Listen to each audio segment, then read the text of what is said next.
समाज का सबसे बड़ा दुश्मन कौन है? आप बोलोगे चोरी, मर्डर, रिश्वतखोरी और रेप और भी बहुत कुछ। मगर कभी आप लोगों ने सोचा है इन सब की जड़ क्या है? गरीबी। क्योंकि गरीबी ही इंसान से बड़ा क्राइम करा देती है। आज की कहानी भी हमारे इसी तरह के क्राइम पर बेस्ड है, जहां दो नौजवान अपनी गरीबी को हराने के चक्कर में ऐसे क्राइम की दुनिया में फंस जाते हैं जहां से निकलना मुश्किल है। उन दो नौजवानों का नाम है सनी और फिरोज। सनी ने अपनी माँ को बचपन में ही खो दिया था। सनी के पिता लोगों से उधार लेकर चुकता नहीं करते थे, बल्कि एक शहर छोड़कर दूसरे शहर भाग जाते थे। जब भागते भागते उसके पिता थक गए, तब आखिर में सनी को उसके नाना जी के पास छोड़ने गए और खुद स्टेशन आने से पहले ट्रेन से कूदकर यानी आत्महत्या कर मर गए। मगर ये बात सनी को नहीं पता थी। जब वो स्टेशन पहुंचा, उसकी मुलाकात फिरोज से हुई। काफी दिनों तक सनी स्टेशन में अपने पिता का इंतजार करता रहा और हर जगह चित्र बनाता रहा ताकि उसे उसके फादर आसानी से ढूंढ ले। अब तक सनी और फिरोज भी पक्के दोस्त बन गए थे। सनी के नाना जी यानी माधव सनी को स्टेशन में ढूंढ लेते हैं और सनी और फिरोज को अपने साथ घर ले जाते हैं। नाना जी एक क्रांति पत्रिका नाम का अखबार छापते हैं और बेचते भी हैं। असल में नाना जी क्रांति पत्रिका के ओनर हैं और अपने अखबार से जनता में क्रांति लाना चाहते हैं। मगर उनका बिजनेस हमेशा लॉस में चलता है, क्योंकि कोई भी उनकी क्रांति पत्रिका में इंटरेस्ट नहीं दिखाता है। वहीं पर नाना जी के साथ यासीर नाम का आदमी काम करता है, जो अखबार छापने में एक्सपर्ट है। उन्हें कागज और इंक की बहुत अच्छे से पहचान है। इधर नाना जी भी कला में एक्सपर्ट हैं। वो बहुत सारी अच्छी पेंटिंग्स भी बनाते हैं। सनी नाना जी की पेंटिंग में इंटरेस्ट दिखाता है। तब नाना जी उसे पेंटिंग करना और चित्र बनाना सिखाते हैं और धीरे धीरे सनी इतना एक्सपर्ट हो जाता है कि किसी भी मशहूर आर्टिस्ट की पेंटिंग की कॉपी बनाने में समय नहीं लगाता। इधर फिरोज यासीर चाचा के साथ प्रिंटिंग प्रेस मशीन को समझने लगता है और वो भी प्रिंटिंग प्रेस में एक्सपर्ट हो जाता है। इतना टैलेंट होने के बावजूद भी ये लोग क्रांति पत्रिका को कर्जे में डूबने से नहीं बचा पाते। इन्हें बस 1 महीने का समय मिलता है क्रांति पत्रिका को कर्जे से बाहर निकालने का। तब सनी और फिरोज के बहुत कोशिश करने के बाद भी पैसों का इंतजाम नहीं हो पाता। तब सनी के दिमाग में आइडिया आता है नकली नोट छापने का। फिरोज और सनी इस काम में लग जाते हैं। सनी 500 के नोट की डिटेल में ड्राइंग बनाता है और फिरोज नोट के मल्टी कलर के हिसाब से प्रिंट करता है। बाद में नोट को रियल लुक देने के लिए चाय के पानी में डुबाकर सुखाते हैं। कुछ 500 के नोट बनाने के बाद एक दारू के ठेके में टेस्ट करने के लिए जाते हैं, मगर तुरंत दुकानदार नकली नोट पहचान जाता है। किसी तरह सनी और फिरोज बच निकलते हैं। तब सनी को पता लगता है कि दिक्कत पेपर है। बहुत छानबीन करने के बाद सनी को एक सही पेपर मिलता है। इसका डबल लेयर यूज करने पर एकदम रियल नोट का पेपर बन जाता है। फिर से वही सारा प्रोसेस करके नोट बनाते हैं, मगर इस बार पकड़े नहीं जाते। बड़ी आसानी से दारू के ठेके से दारू खरीद लेते हैं। किसी तरह वो लोग यासिर चाचू को भी अपने प्लान में शामिल कर लेते हैं और सनी और फिरोज का एक दोस्त अनीज उनके लिए नकली नोट खरीदने वाले क्लाइंट लाता है। इनकी मुलाकात एमएलए केसरी भाई से होती है,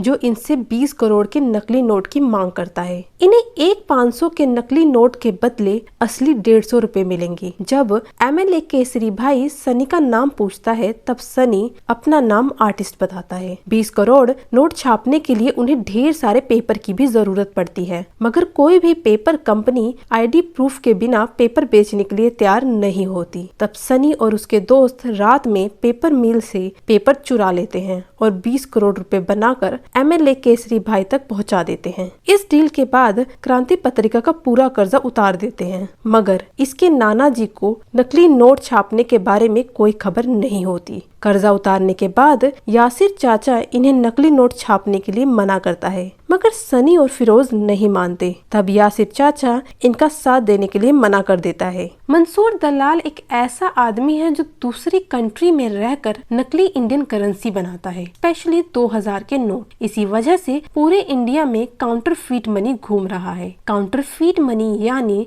नकली करेंसी किसी भी देश की फाइनेंशियल इकोनॉमी को खराब कर सकती है। इसी डर से गवर्नमेंट एक स्पेशल टास्क फोर्स बनाती है जो सिर्फ काउंटरफीट मनी के ऊपर काम करेगी। इस फोर्स का हेड माइकल होता है, जिसे इस केस से रिलेटेड काफी एक्सपीरियंस है। एक तरफ आरबीआई की एम्प्लॉय मेघा एक ऐसी मशीन बनाती है जो नकली नोट बड़ी आसानी से पकड़ लेती है। मेघा भी अपने हेड से रिक्वेस्ट करती है स्पेशल टास्क फोर्स को कुछ महीनों के लिए ज्वाइन करने के लिए। मेघा की रिक्वेस्ट मान ली जाती है और उसे स्पेशल टास्क फोर्स में भेज दिया जाता है। तब मेघा की इन्वेंट की गई मशीन को गवर्नमेंट से भी अप्रूवल मिल जाता है, जिसका नाम धनरक्षक रखा जाता है। हर बैंक और शॉप में इस मशीन यानी धनरक्षक को यूज किया जाता है और फोन में धनरक्षक ऐप इंस्टॉल कर लिया जाता है, जिस वजह से मंसूर दलाल के 2000 के नोट बड़ी आसानी से पकड़े जाने लगते हैं। इससे मंसूर दलाल का बिजनेस चौपट होने लगता है। तभी उन्हें एक 500 का नोट मिलता है जिसे सनी ने बनाया था। उस नोट को धनरक्षक भी नहीं पकड़ पाता। इधर मेघा को भी सनी का ही बनाया हुआ 500 का नोट किसी कैफे में मिलता है, मगर मेघा उसे छूते ही पहचान जाती है कि ये नोट नकली है। जब मेघा उस नोट की करीब से छानबीन करती है, वो नोट असल में सैंडविच नोट निकलता है, यानी डबल पेपर का यूज करके बनाया होता है। दूसरी तरफ मंसूर दलाल के आदमी किसी तरह सनी और फिरोज को ढूंढकर बंदी बनाकर मंसूर दलाल के पास ले जाते हैं, जो उन्हें एक नया ऑफर देता है जिसमें उन्हें 2000 का नोट बनाने के लिए बोलता है और 15% की हिस्सेदारी का ऑफर देता है। लालच लगा लो या मंसूर दलाल का खौफ, सनी और फिरोज इस ऑफर के लिए एग्री कर देते हैं। सनी मंसूर दलाल को अपना नाम आर्टिस्ट बताता है। बड़ी मेहनत करने के बाद सनी और फिरोज एक ऐसा 2000 का नोट बनाते हैं जो असली नोट की एग्जैक्ट कॉपी होता है, जिस वजह से धनरक्षक भी उसे पकड़ नहीं पाती। तब मंसूर दलाल 12,000 की फेक करेंसी बनाते हैं। तभी माइकल को बिलाल यानी मंसूर दलाल का खास आदमी के बांग्लादेश में होने की खबर मिलती है। किसी तरह माइकल बिलाल को पकड़ लेता है। तब माइकल बिलाल की सुरक्षा का वादा करता है अगर बिलाल मंसूर दलाल की सारी इंफॉर्मेशन स्पेशल टास्क फोर्स को बताए। तब बिलाल उन्हें कुछ 2000 के नोट देता है और आर्टिस्ट के नाम के सिवा उसकी कोई भी इंफॉर्मेशन स्पेशल टास्क फोर्स को नहीं बता पाता और बिलाल 12,000 करोड़ की कंसाइनमेंट के बारे में माइकल को बता देता है। बिलाल का एक आदमी जो अभी मंसूर दलाल की टीम में है, उससे सारी इंफॉर्मेशन लेकर माइकल को बताता है। इधर बिलाल के पकड़े जाने की वजह से 12,000 करोड़ का कंसाइनमेंट इंडिया में लाने के लिए सनी और फिरोज नया रूट ढूंढते हैं, मगर नए रूट की इंफॉर्मेशन बिलाल तक पहुंच जाती है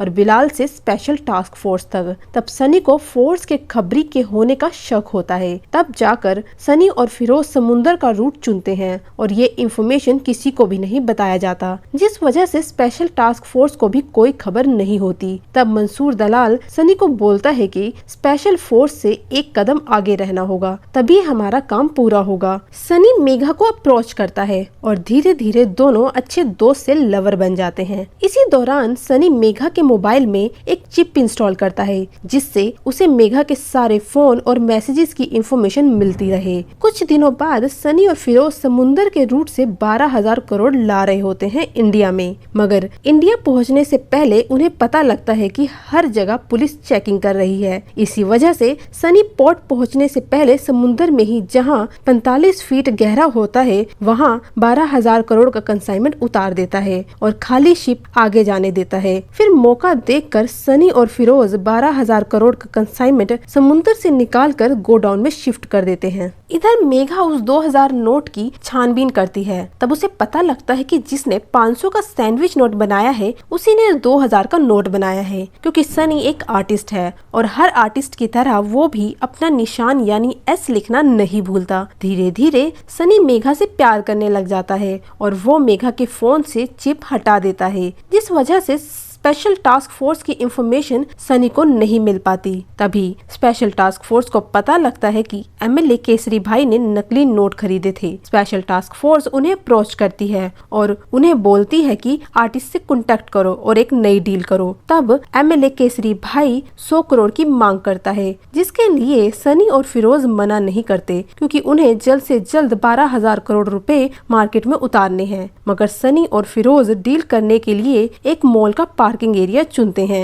सनी और फिरोज अलग अलग गाड़ी से मॉल पहुंचते हैं। फिरोज की गाड़ी में 100 करोड़ रुपए मौजूद होते हैं। तभी सनी मेघा को उसी गाड़ी से निकलते हुए देखता है जिस गाड़ी तक पैसे पहुंचाने थे। अब सनी समझ जाता है कि ये एक ट्रैप है। वो गाड़ी को रिवर्स करता है, मगर स्पेशल टास्क फोर्स को उन पर शक हो जाता है। तभी किसी तरह सनी उस गाड़ी को छोड़कर फिरोज की गाड़ी में जाकर बैठ जाता है। दोनों तुरंत क्लीनर के कपड़े पहन लेते हैं, मगर बाहर निकलने से पहले माइकल उन्हें रोकता है और उनका वर्क आईडी मांगता है। माइकल आईडी चेक ही कर रहा होता है, तभी पीछे से एक ऑफिसर बताता है कि शायद आर्टिस्ट ने गाड़ी बदल ली है। तभी सनी माइकल को धक्का देकर गाड़ी को तेज भगाता है, लेकिन पुलिस उनका पीछा करना शुरू कर देती है। पुलिस से बचने के लिए सनी और फिरोज गाड़ी में मौजूद 100 करोड़ रुपए रोड में उड़ा देते हैं, जिससे रोड पर जाम लग जाता है और दोनों वहां से बच निकलते हैं और किसी होटल में कमरा लेकर छुप जाते हैं। इसके बाद माइकल मंसूर दलाल की तस्वीर मीडिया में दे देता है और पूरी मीडिया उसे टेररिस्ट घोषित कर देती है। इससे परेशान होकर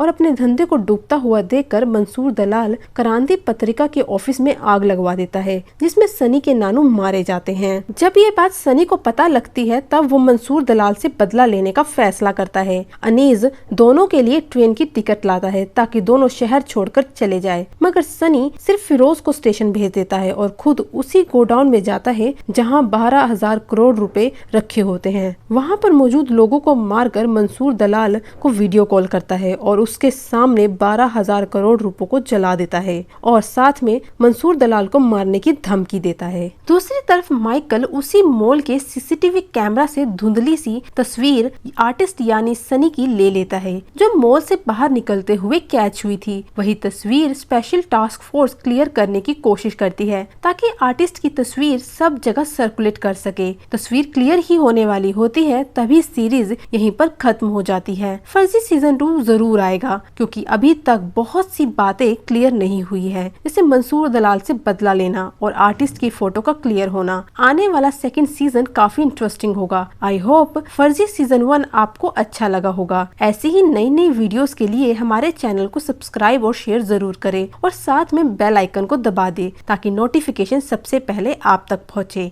थैंक यू।